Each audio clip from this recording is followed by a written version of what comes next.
They knew how bad it was for their states, but they didn't have the courage, they didn't have the backbone to vote with the people of their states. They voted in obeisance to Donald Trump and his billionaire buddies because, as one of the senators said, we are all afraid, speaking of the Republican senators.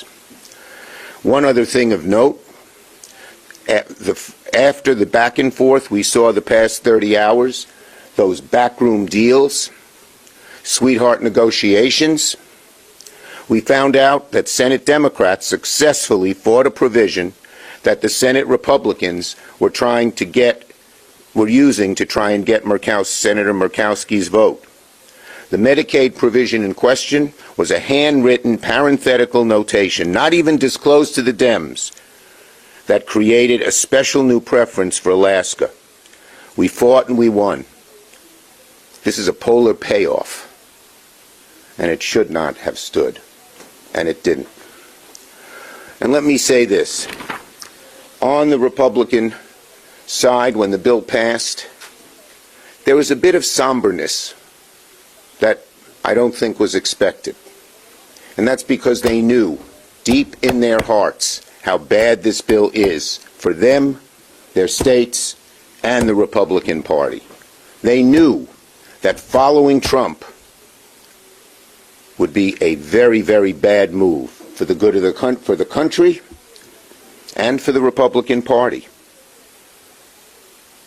When people start losing their Medicaid, when they start losing their jobs, when their electric bills go up, when their premiums go up, when kids and parents lose SNAP funding, the people of America will remember this vote.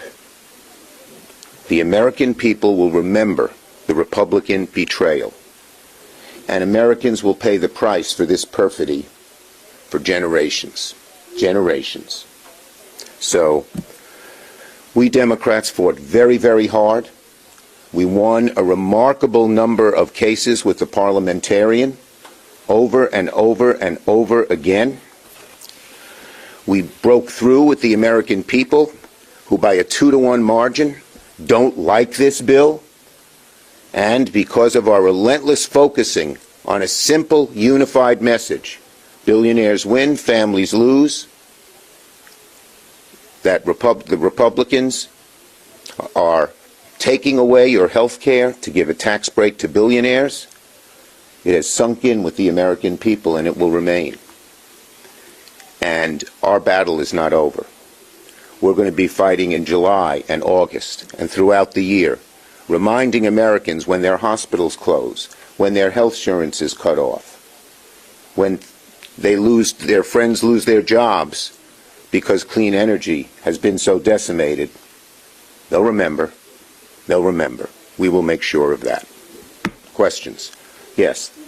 How will you make sure of that? We already have Tillis saying he's not running for re-election. Now you have the Republican senators, a list of them who did vote for this. What is your strategy? We're going to be in their states in every way. We are going to organize. We are going to have all the people who are hurt organized. You're going to see a constant battle in those states, reminding people day in and day out of what happened. And that's going to be we Democrats in the Senate.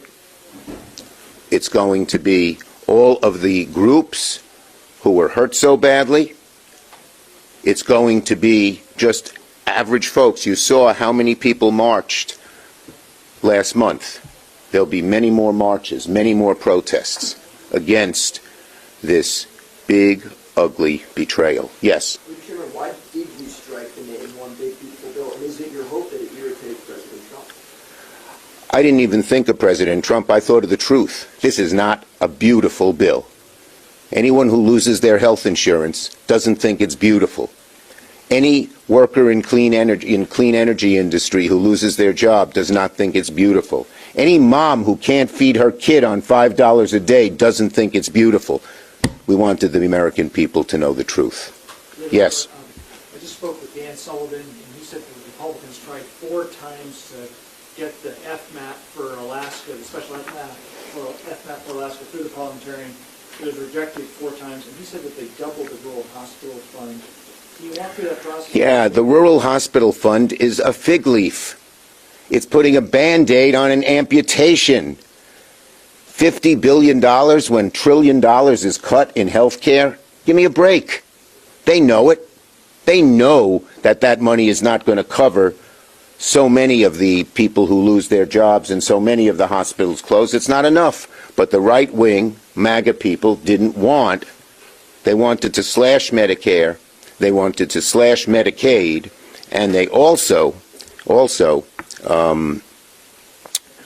were unwilling to do what the more mainstream people want. So they came up with this fig leaf. It's not going to work. The American Hospital Association, who runs the hospitals, came out against it because they thought it was a fake. Could you talk a little bit more about Well, let me go to other people. Leader Schumer, with the soft cap being extended and if the tax cuts are extended too, will your constituents benefit from that, though? Look, the bottom line is my constituents are going to be hurt dramatically. New York has 7 million odd people, 7 million plus people on Medicaid. They're going to get hurt.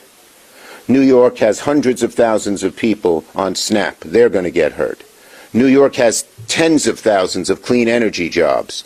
Many of them will be gone. They're going to get hurt. So this bill is very bad for New York and very bad for America. It's bad for every state. Ask Tom Tillis. Yes. That's my question. Is Tom Tillis, was he helpful for you in the 2026 midterms, given his floor speech and all the statements that he's made about this bill? Well, Tillis spoke truth to power. Unfortunately, not any other Republicans had the courage to do that. But obviously what Tillis said is true.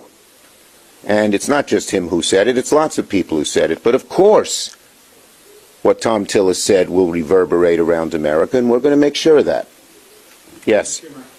You mentioned taking this to voters.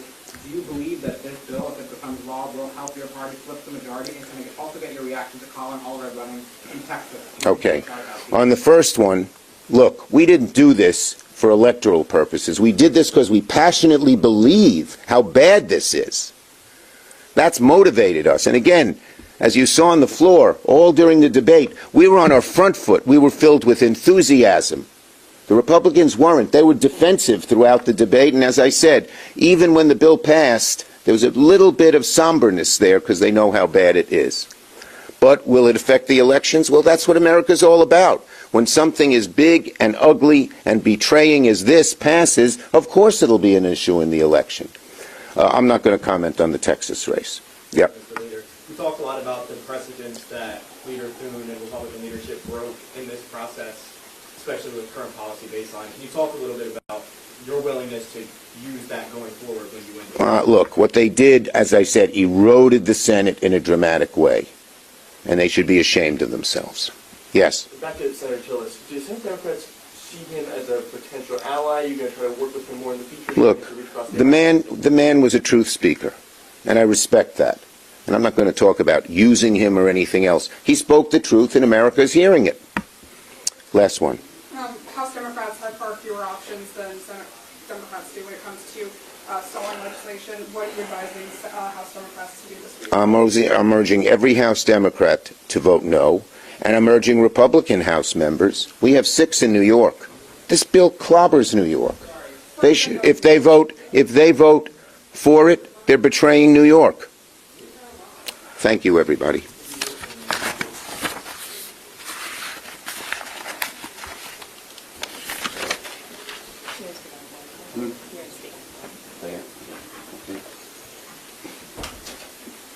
I'm going to go say a few words on the floor.